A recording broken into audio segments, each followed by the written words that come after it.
কাৰ্যালয় মই ইতিমধ্যে উদ্বোধন কৰিছোঁ আৰু মই আপোনালোকক ক'ব পাৰোঁ যে এতিয়ালৈকে উদ্বোধন হোৱা গোটেইবিলাক কাৰ্যালয়ৰ ভিতৰত ঘগ্ৰাপাৰটো আটাইতকৈ ডাঙৰ আৰু আটাইতকৈ সুন্দৰ ইমান ধুনীয়াকৈ মিটিং কৰিব পৰা এই প্ৰেক্ষাগৃহটোৱে এই কাৰ্যালয়টোৰ সৌন্দৰ্য বহু গুণে বৃদ্ধি কৰিছে মই নলবাৰী জিলা ভাৰতীয় জনতা পাৰ্টি আৰু ঘগ্ৰাপাৰ মণ্ডল বিজেপিৰ কাৰ্যকৰ্তাসকলক অভিনন্দন জনাইছোঁ আমি যেতিয়াই দলৰ কাৰ্যালয় মুকলি কৰিবলৈ যাওঁ তেতিয়াই কংগ্ৰেছ আৰু বিজেপিৰ মাজত থকা পাৰ্থক্যবোৰ আমাৰ মনলৈ আহে দীৰ্ঘদিন ধৰি মই নিজেও কংগ্ৰেছত আছিলোঁ আৰু বিজেপি দলত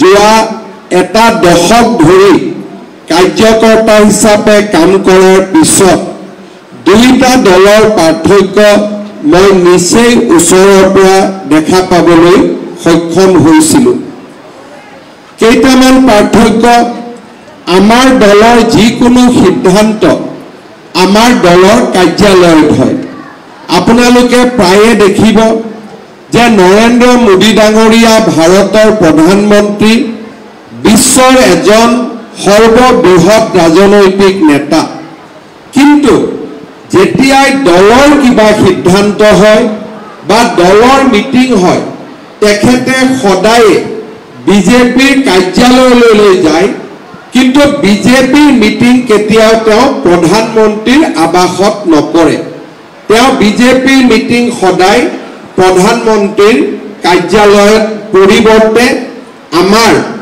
যি দিল্লীত কাৰ্যালয় আছে তাতেই তেখেতে মিটিঙলৈ আহে মিটিঙলৈ বহে আপোনালোকে যদি অসমতো দেখা পায় আমাৰ আজি দিলীপ শইকীয়া ডাঙৰীয়া আমাৰ সভাপতি মই অসমৰ মুখ্যমন্ত্ৰী কিন্তু দলৰ যেতিয়া মিটিং হ'ব মই কেতিয়াও জনতা ভৱনত দলৰ মিটিং নাপাতো মই সদায় বাজপেয়ী ভৱনলৈ যাওঁ আৰু দলৰ সভা সমিতি আমি বাজপেয়ী ভৱনতহে অনুষ্ঠিত কৰোঁ তাৰ মানে আমাৰ বাবে দলৰ কাৰ্যালয়টো আমাৰ বাবে এটা মন্দিৰৰ স্বৰূপ এটা উপাসনাস্থলীৰ স্বৰূপ আৰু আজিৰ দিনটো মই ঘগ্ৰাপাৰ মণ্ডল বিজেপিৰ কাৰ্যকৰ্তাসকলক অনুৰোধ কৰিম আপোনালোকে যেন এই কাৰ্যালয়টোৰ সৌন্দৰ্য আৰু ইয়াৰ গাম্ভীৰ্যতা দুইটাই যাতে আপোনালোকে সদায়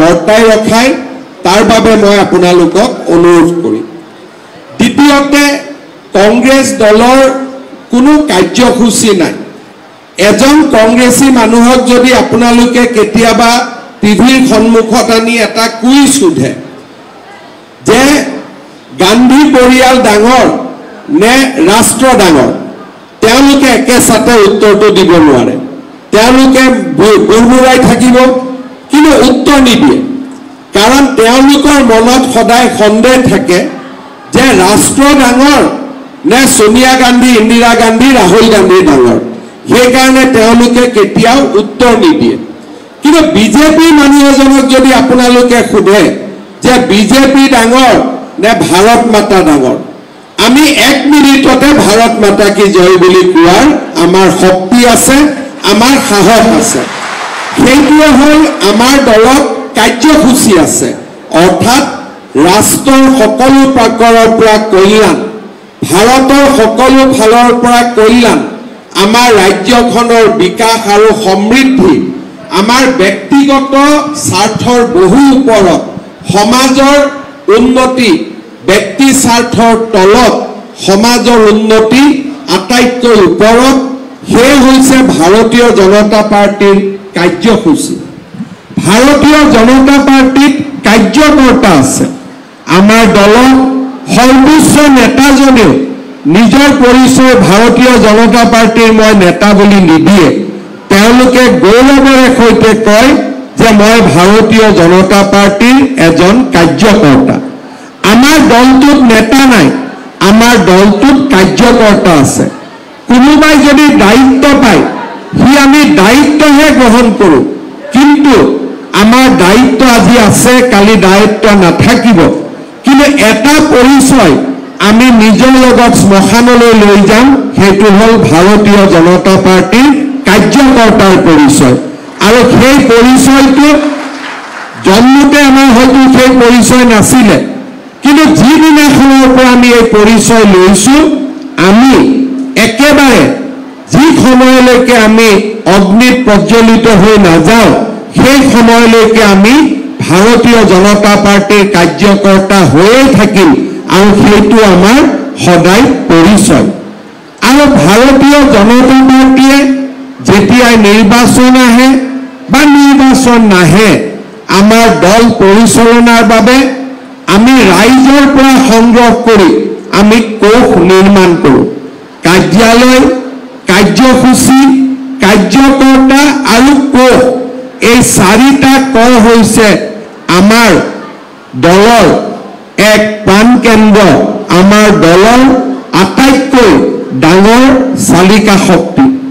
পণ্ডিত দীনদয়াল উপাধ্যায়ে যেতিয়া ভাৰতীয় জনতা পাৰ্টি নিৰ্মাণ কৰিছিল, তেখেতে কৈছিল ভাৰতবৰ্ষৰ প্ৰধান লক্ষ্য হোৱা উচিত পশ্চিমীয়া আৰ্হিৰ ওপৰত নিৰ্ভৰ নকৰি থলুৱা উন্নয়নৰ আৰ্হি গঢ়ি তোলা।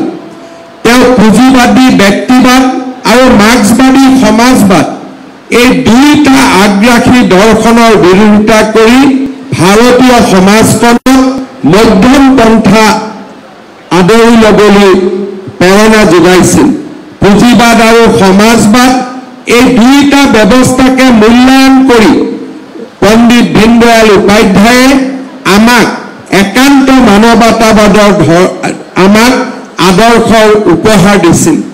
উপাধ্যায়দেৱে আমাক কৈছিল, আমাৰ দেহ, মন, বুদ্ধি আৰু আত্মা, এই চাৰিটা মানৱ জাতিৰ চাৰিটা সাৰ্বজনীন উদ্দেশ্য ক্ৰমে ধৰ্ম, অৰ্থ, কাম আৰু মোক্ষৰ সৈতে একাত্ম। সনাতনত যেতিয়া আমি কথা পাতোঁ, আমাৰ জীৱন কেনেকৈ আগবাঢ়ে, চাৰিটা বিন্দুক লৈ আমাৰ জীৱন আগবাঢ়ে, ধৰ্ম, অৰ্থ, কাম, মোক্ষ। আৰু তাৰে প্ৰতিপদ বা তাৰে সমানুপাতিক উপাদান কেইটাই হ'ল দেহ, মন, বুদ্ধি আৰু আত্মা।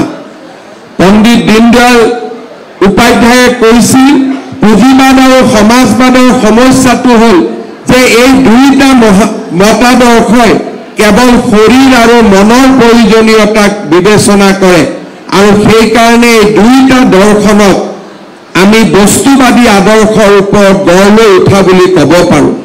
সামাজিক ব্যৱস্থাত দীনদয়াল উপাধ্যায়দেৱে সদায় কৈছিল যে ব্যক্তিবাদ কেতিয়াও সৰ্বোচ্চ হ'ব নোৱাৰে। তেওঁ সাম্যবাদকো নাকচ কৰিছিল, য'ত ব্যক্তিসত্তাক সম্পূৰ্ণৰূপে নস্যাৎ কৰা হয়। পণ্ডিত দীনদয়াল উপাধ্যায়ৰ মতে সমাজখনৰ জন্ম হৈছিল এটা নিৰ্দিষ্ট জাতীয় আত্মা বা প্ৰমূল্যবোধ থকা প্ৰাকৃতিক জীৱ হিচাপে। সেয়েহে সামাজিক জীৱৰ প্ৰয়োজনীয়তা ব্যক্তিৰ প্ৰয়োজনীয়তাৰ সমান্তৰাল। ভাৰতীয় জনতা পাৰ্টিয়ে আমাৰ আদৰ্শৰ লগত পবিত্ৰ সনাতন হিন্দু ধৰ্ম আৰু ভাৰতীয় সভ্যতাৰ যিসমূহ মহান উপাদান আছে, সেই উপাদানসমূহক একাকাৰ কৰি আমাক ভাৰতীয় হিচাপে নিৰ্মাণ কৰাৰ ওপৰত গুৰুত্ব দিয়ে। আজি আমি যদি দেখা পাওঁ যে প্ৰতিটো পৰ্যায়তে ভাৰতীয় জনতা পাৰ্টিয়ে ভাৰতীয় সভ্যতা আৰু ভাৰতীয় সংস্কৃতিক আগুৱাই লৈ যাবৰ বাবে আমি সৰ্বোচ্চ ত্যাগ কৰি আজি আগবাঢ়ি আহিছোঁ। 1983 চনত 5 আৰু 6 এপ্ৰিলত ভাৰতীয় জনতা পাৰ্টিৰ নিৰ্মাণৰ প্ৰথম দিনটো আৰম্ভ হৈছিল। সেই বছৰে 28-30 ডিচেম্বৰত বম্বে সমতা নগৰত 50,000 প্ৰতিনিধিৰ উপস্থিতিৰে ভাৰতীয় জনতা পাৰ্টিৰ প্ৰথম পূৰ্ণাংগ অধিৱেশন আৰম্ভ হৈছিল।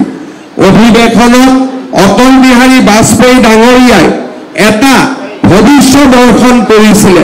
তেখেতে কৈছিল, আন্ধেৰা ছাটেগা, সূৰজ নিকালেগা और कमल खिलेगा।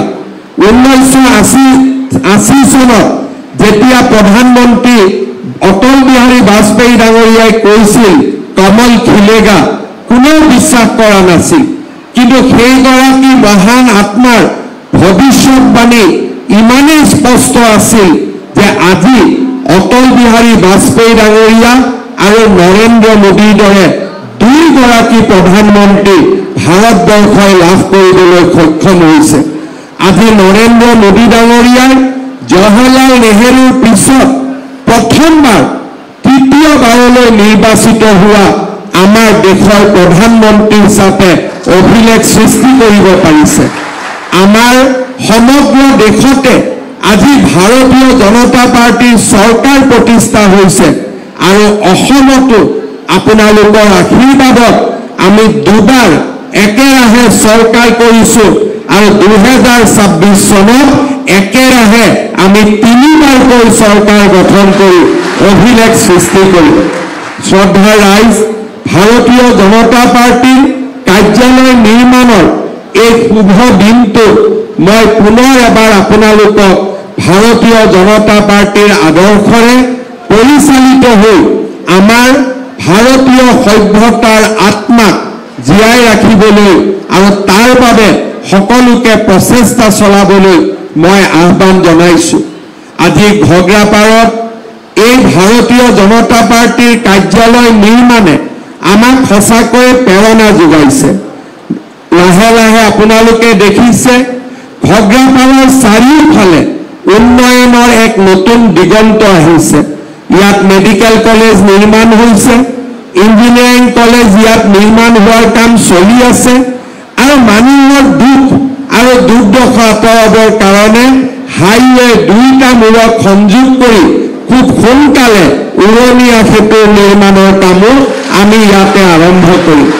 মই বিশ্বাস কৰোঁ যে এনেকৈ নলবাৰী হওক, ডিব্ৰুগড় হওক, যোৰহাট হওক, শিলচৰ হওক, তেজপুৰ হওক, নগাঁও হওক, ধুবুৰী হওক, বৰপেটা হওক, আমি অসমখনক উন্নয়নৰ নতুন দিগন্তলৈ আগুৱাই লৈ যাম। অহা কেইটামান দিনত আমাৰ কাৰ্যকৰ্তাসকলৰ বহুতো দায়িত্ব আছে। চৰকাৰৰ কেইবাটাও আঁচনি অহা কেইটামান দিনত আৰম্ভ হ'ব। এই আঁচনিসমূহৰ সুফল মহিলা উদ্যমিতাই হওক, অৰুণোদয় হওক, মুখ্যমন্ত্ৰীৰ আত্মনিৰ্ভৰ অসমে হওক, সুলভ মূল্যত বিভিন্ন সামগ্ৰী ৰাইজক যোগদান ধৰাই হওক, বহুবিলাক আঁচনিৰ কাম অহা কেইটামান মাহত আৰম্ভ হ'ব। আমাৰ লক্ষ্য হ'ল যে 2025 চনৰ ভিতৰতে আমি যাতে আমাৰ চৰকাৰৰ ঘোষিত প্ৰত্যেকটো আঁচনিৰ ফল ৰাইজৰ মাজলৈ লৈ যাব পাৰোঁ। সেইবাবে আপোনালোকৰ যথেষ্ট দায়িত্ব বাঢ়িব। মই বিশ্বাস কৰোঁ যে আমাৰ মন্ত্ৰী জয়ন্ত মল্ল বৰুৱা ডাঙৰীয়াৰ নেতৃত্বত আপোনালোকে নলবাৰীত সংগঠন ইমানেই শক্তিশালী কৰিব যাতে 2026ত অসমৰ ভিতৰতে অভিলেখ সৃষ্টি কৰি আমি নলবাৰী বিধানসভা জয়লাভ কৰিব পাৰোঁ। আপোনালোকৰ আজি পুনৰ এবাৰ মই ধন্যবাদ জনাইছোঁ। আজি নলবাৰীৰ সুসন্তান দিলীপ শইকীয়া ডাঙৰীয়া ভাৰতীয় জনতা পাৰ্টিৰ সভাপতিৰ দায়িত্বত আছে আৰু আপোনালোকৰ দায়িত্ব যথেষ্ট বৃদ্ধি হৈছে। মন্ত্ৰী জয়ন্ত মল্ল বৰুৱা, চন্দ্ৰমোহন পাটোৱাৰী, আমাৰ দিলীপ শইকীয়া ডাঙৰীয়া, আপোনালোক সকলোৱে লগ হৈ যোৱাবাৰ আমাক 3টাৰ ভিতৰত 2টা চিট দিছিলে। এইবাৰ মই আপোনালোকক দাবী কৰিম যাতে 3টাৰ ভিতৰত আপোনালোকে আমাক 3টা চিট দিয়ে। সেয়ে মই আপোনালোকৰ ওচৰত মৰমৰ দাবী কৰিম আৰু মই বিশ্বাস কৰোঁ পঞ্চায়ত নিৰ্বাচনত নলবাৰী জিলাত যি আমি অভূতপূৰ্ব সফলতা লাভ কৰিছোঁ, ই নিশ্চিত কৰিছে যে আমি 3টা চিটে জয়লাভ কৰিব পাৰিম। মই পুনৰ এবাৰ এই আপাহতে পঞ্চায়ত নিৰ্বাচনত বিজয়ী প্ৰতিগৰাকী প্ৰাৰ্থীলৈ মোৰ শুভ ইচ্ছা আৰু অভিনন্দন জ্ঞাপন কৰিছোঁ। লগতে আৰু এটা মই কথা কওঁ, মেম্বাৰত আমি দলীয় টিকট দিয়া নাছিলোঁ। গতিকে মেম্বাৰত জয়ী হোৱা জনো বিজেপি, পৰাজিত হোৱা জনো বিজেপি। সেইবাবে আপোনালোকে যাতে জয়ীজনৰ লগতে পৰাজিতজনকো যাতে দলত সদায় কাম কৰিবৰ বাবে আগ্ৰহ প্ৰেৰণা দিয়ে তাৰ বাবে মই আপোনালোকক অনুৰোধ কৰিম মেম্বাৰৰ যিকেইজন হাৰিছে মনত বেয়া লাগি দুই এজন ঘৰত সোমাই আছে তেওঁলোকক উলিয়াই অনাৰ দায়িত্বও আপোনালোকে ল'ব লাগিব কাৰণ ইলেকশ্যনত জিকিব পাৰে হাৰিব পাৰে কিন্তু প্ৰত্যেকজনে ভাৰতীয় জনতা পাৰ্টিৰ গৌৰৱী কাৰ্যকৰ্তা আমি সকলোৰে লগত পৰিয়ালৰ দৰে থিয় হৈ থাকিব লাগিব পুনৰ এবাৰ আপোনালোক সকলোকে মই উষ্ণ অভিনন্দন জনাই মই মোৰ বক্তব্যৰ সামৰণি মাৰিছো ধন্যবাদ জয় হিন্দ বন্দে মাতৰম মোৰ লগত একেলগে ক'ব ভাৰত মাতা কি ভাৰত মাতা কি ভাৰত মাতা কি বন্দে বন্দে বন্দে জয় আই অসম বহুত বহুত ধন্যবাদ